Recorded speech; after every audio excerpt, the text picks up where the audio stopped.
whatever whatever opinion we have got about the police, that policemen are crude and barbaric and very cruel, that image was shed during the COVID time.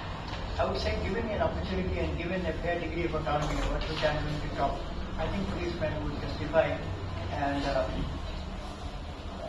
do a much better account of themselves. Now, why police reforms? Police reforms because you see we are still depending on the colonial structure which was left behind by the British. You know, there was an Act of 1861, and the Act of 1861 was passed in the context of the rebellion of 1857. Now, after the rebellion of 1857, although the rebellion was defeated, but the British felt that they need a police force which would be at their beck and call, which would carry out their orders, and which would be useful in putting down any expression of popular resentment or rebellion or revolt. They should be having some such agency. And it is in this context that Act of 1861 was passed. And if you go through the minutes of 1861, minutes preceding the promulgation of the Act of 1861, they talk of this, they have expressed the need to have a police force which would be, quote unquote, politically useful. I repeat, politically useful police. That is the kind of police which they created in 1861. And if the British created such a police, I would not blame them, because the Britishers were an imperial power. They were more interested in retaining their hold over the country. They had not come here to promote your welfare or look after your health. They have come here to rule.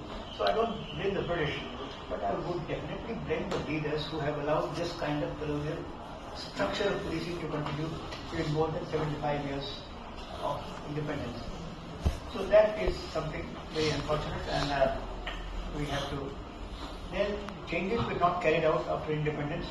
This goes without saying, but there were some feeble efforts, but nothing much was done. A number of state commissions mentioned being very soon were appointed. There was also a National Police Commission, but the core recommendations which would have really made police insulated police from outside pressures and enable it to function autonomously, that was never done. And then during the emergency, yes, that exposed the brutal character of the police. 1975 to 77, when we had emergency. Then the police, you saw the ugly face of the police.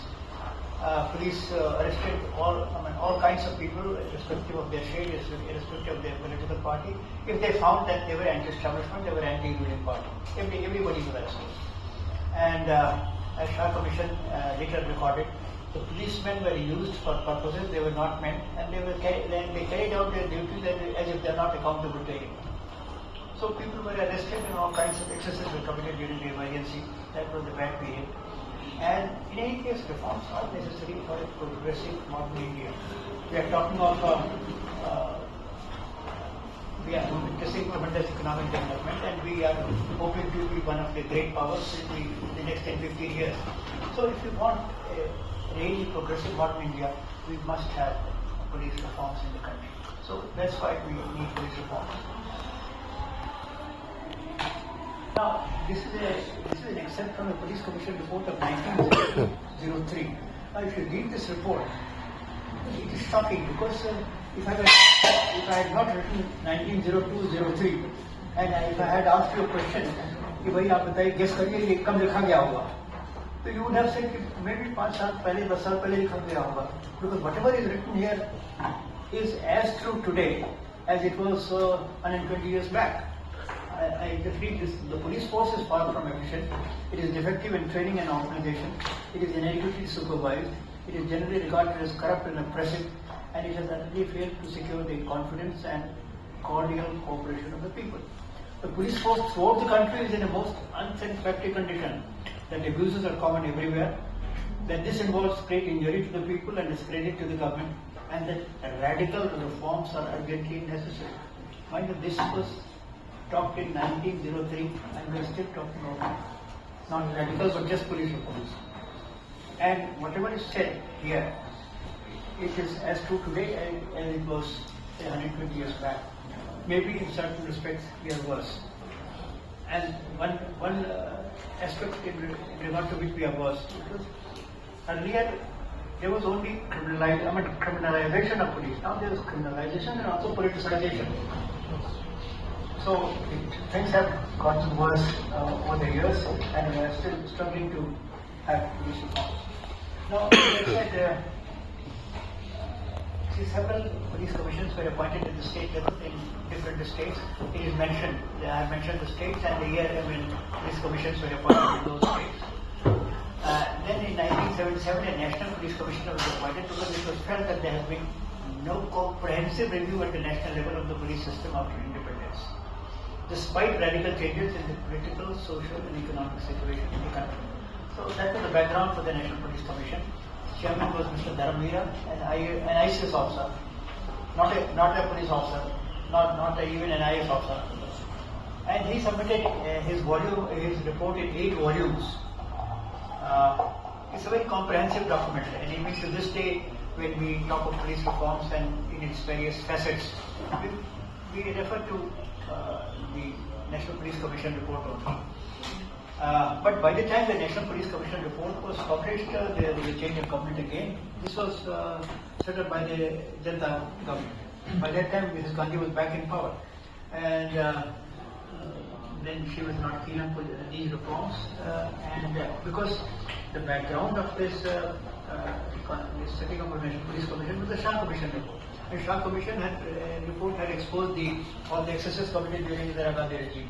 So once Indira Gandhi was back to power, she cold-shouldered this report, and this report was sent to the state governments. But the forwarding letter of the central government said that this report is being sent because it had to be sent mandatorily. It was necessary that it had to be sent to the state. But they said that we don't agree with the contents of paragraph X, Y, Z, A, B, C, D, E, F.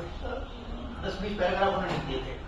So the states got the message that the centre is not keen on the implementation of these reforms, and the report has been forwarded to us because it was a legal requirement.